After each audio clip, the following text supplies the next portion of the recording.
Hello, magandang araw.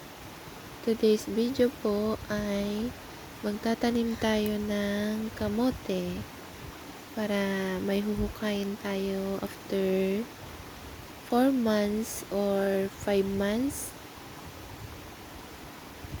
Kumuha nga pala ako ng na-decompose na dayami. Ilalagay natin sa pagtataniman natin mamaya.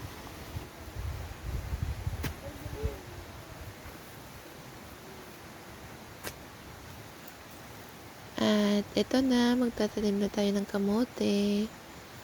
4 na tangkay ang nilalagay ko sa isang butas. Dahil magtatanghali na, maghanap ako ng kamote.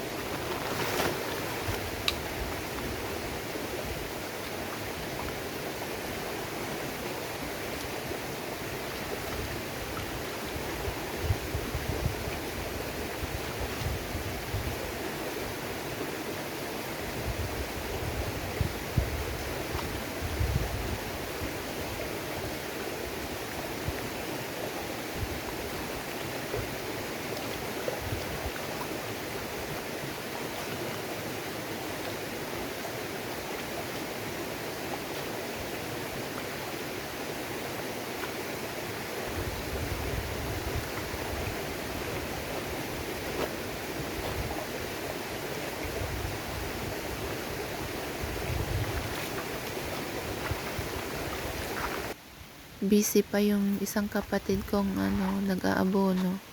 Hindi kita kasi medyo malayo. Binabantayan ng aso niya. Charan! Ito ang pananghalian namin. Si Tito ang magluluto kasi nagre-reklamo tong ading. Naantok na yata. Matutulog daw siya. Charan! At ayan, luto na. Uuwi na kami kasi hapon na. Naglalakad kami ng mahigit 1 oras bago makarating sa bahay.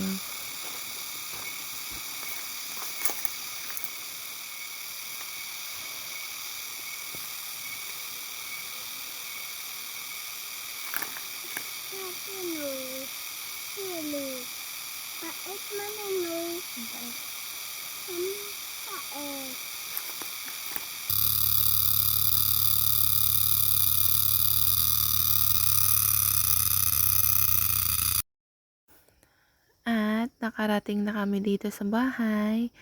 May inuwi kaming konting gulay. May konting talbos ng sili. May konting ampalaya.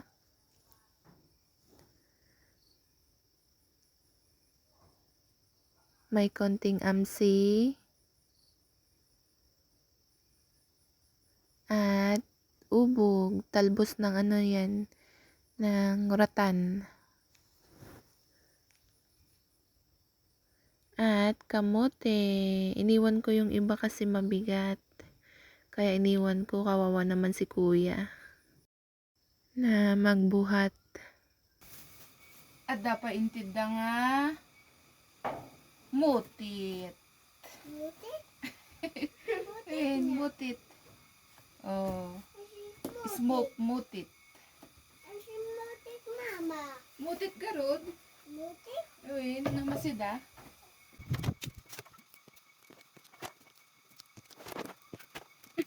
Ito yung pagyan. Pagyan.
kahoy.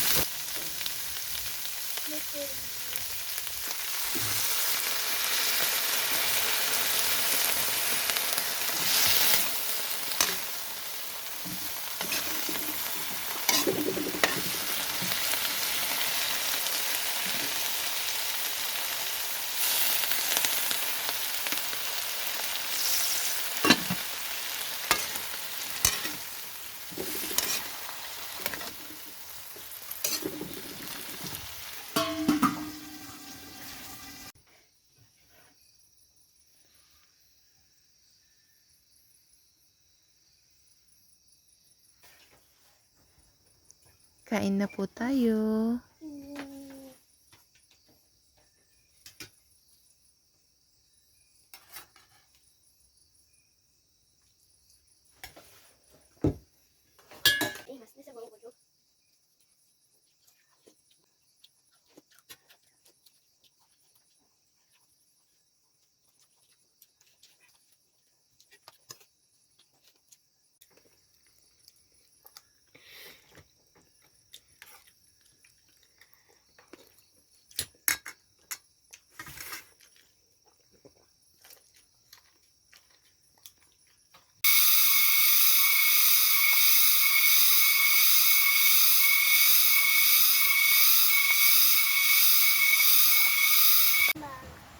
Maglinis pa tayo ng taniman natin.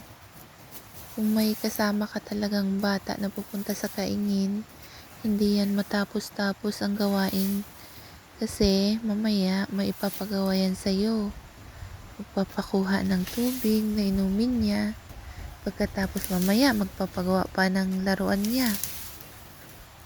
Kapag ginawan mo siya ng laruan, aayain ka pang maglaro.